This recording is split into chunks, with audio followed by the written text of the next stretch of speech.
Well, good evening, everybody, and thank you very much indeed for that warm welcome. We're here for one very simple reason. We're here having a referendum because we've had enough of our political class giving away our birthright to control and run our own country. And I must say, the way this campaign has begun, I see those that wish us to remain, or should we call them perhaps the Romanians? It always gets me in trouble, that one, but never mind. But we see them lining up, don't we, and telling us that if we weren't part of this union, we couldn't do business with them, we'd be worse off. We've seen Tony Blair telling us... Is Mr. Blair unpopular now? We see the Welsh First Minister, Carwyn Jones. Gosh, he really is unpopular, isn't he? We see Carwyn Jones telling us that if we weren't part of this European Union, all farming in Wales would cease. We see the Education Secretary today telling us that our young people will lose their future. And what we're seeing is the establishment lining up on one side. And I would now characterise this referendum, it's very simple. It is the political class against the ordinary, decent men and women of this country. It's the people versus the politicians. And you know, they say never trust a politician. Well, there's one politician, in fact, it's not just him, it's his entire family that I'm going to talk about. And he comes from South Wales. And 40 years ago, he was one of the leaders of saying that Britain should not be part of the European Economic Community. It would be bad for our economy. It would be bad for our democracy. It would be bad for our relationship with the Commonwealth and the wider world. And this time, the man that was against membership of this European club, the man that wanted to abolish the House of Lords. Come on, get on with it. Yes, I'm talking about Lord Kinnock. Now, I knew that one would work. I somehow knew that one would work. And we've got people like Kinnock and the Kinnock family. And frankly, what we're seeing, particularly here in Wales, are a political class, are people working for the Quangos, are people, yes, they're benefiting from what they call European money. But ladies and gentlemen, there is no such thing as European money. It's our money. It's our money that comes back to this country.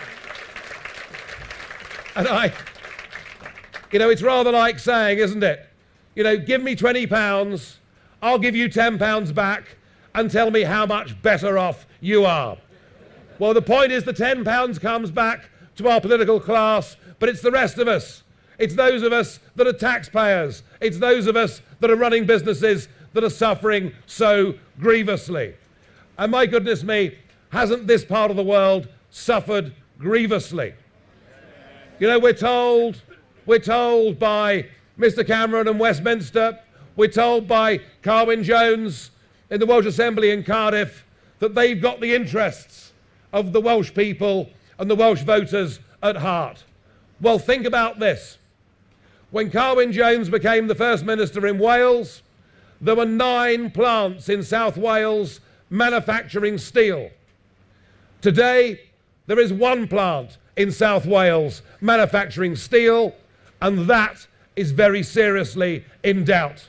And what we have done to an industry that is not just important for South Wales in terms of its economy, in terms of people's jobs, but actually what we're talking about is a vital national strategic industry. What we have done, given to us by the European Union, worsened by George Osborne, who I think is the worst Chancellor of modern times. What we've done is to give the steel industry, to give them energy costs that are exorbitantly expensive at the same time as the Americans went for shale gas and the Indians and Chinese went for coal. We have disadvantaged South Wales's biggest single industry. And when the Chinese, because of an economic downturn, decide to dump their product on the market to make now even Port Talbot perhaps, face closure or at least partial closure, what does David Cameron say? What does Carwyn Jones say? What do any of them say? There's nothing they can say, because there's nothing, folks, we can do as a nation, because we don't control the steel industry. We don't control the South Wales fishing industry. And we finish up at a place like this where actually most of our businesses here are small and medium-sized businesses. Most of our businesses are run by men and women who are taking a risk with their own money. Most of them don't export to Europe or anywhere else in the world, and yet, as a nation that does about 10% of its business in export to Europe, we are lumbered by 100% of the regulations that come from Brussels. And the time has come, before this all blows away this evening. And by the way, you know that yesterday was Storm Katie. Well, in 3 storms' time, it'll be the letter N. And the public have voted, and it's going to be called Storm Nigel.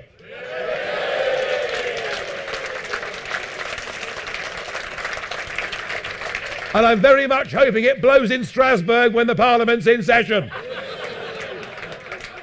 The point is, the only people that should be in control of our destiny, of our democracy, of our economy, of our industries, are us. The only people to govern Britain should be the British people themselves.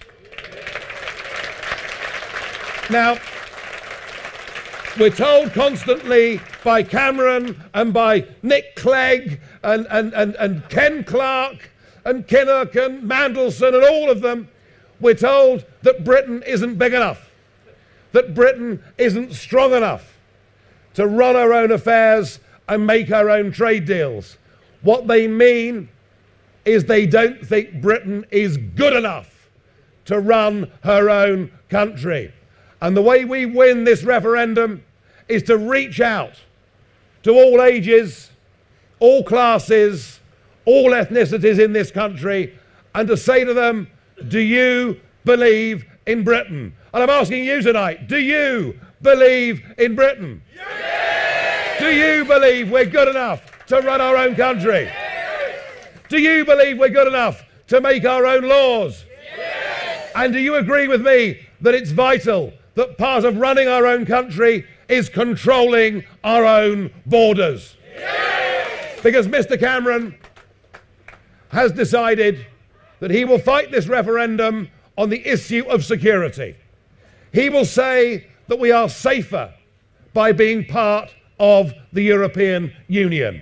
Well, I'm very sorry, but the free movement of people across Europe, the opening up of the Schengen zone, has meant that not only do we have free movement for nice people and for good people, we have free movement for bad people. The free movement of people in Europe has meant the free movement of criminal traffickers. It has meant the free movement of Kalashnikov guns. It has meant the free movement of terrorists. And the first duty of a British government is to defend the realm and to defend its people.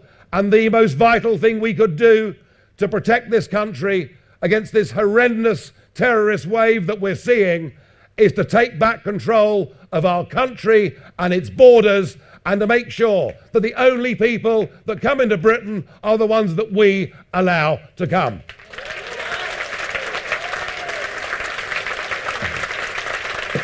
And there is perhaps, even if you take out terrorism, we allow people to come to Britain from other European countries who already have serious criminal convictions. And I want us to become like Australia.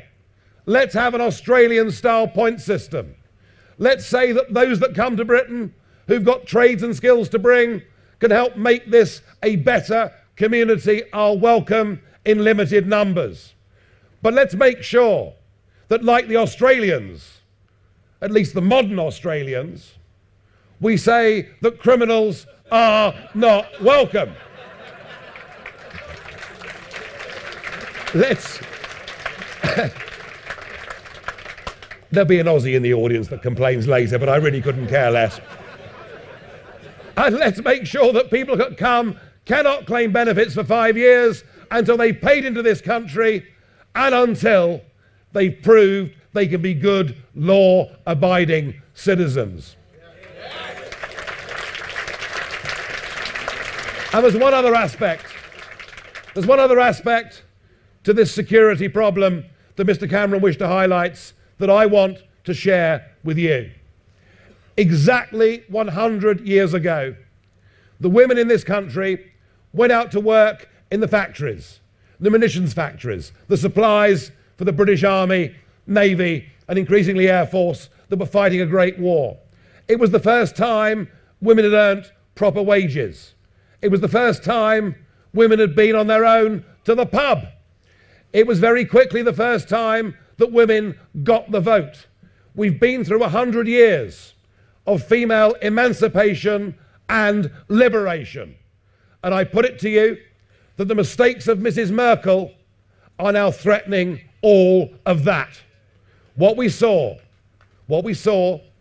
outside that train station in Cologne on New Year's Eve was, I think, truly and genuinely shocking. I am not saying that we're not immune from such problems in this country. We've seen some terrible scandals that have happened here. But to me, if you allow the unlimited access of huge numbers of young males into the European continent who come from countries where women are at best second-class citizens, don't be surprised if scenes that we saw in Cologne don't happen more often. But for goodness sake, do we want those young men within 5 years to have EU passports and all to be able to come to our country and to reverse 100 years of female liberation and to change our entire way of life? Surely the answer must be no.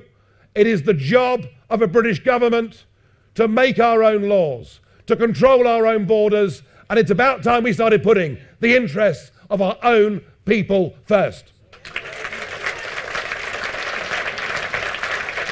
We can,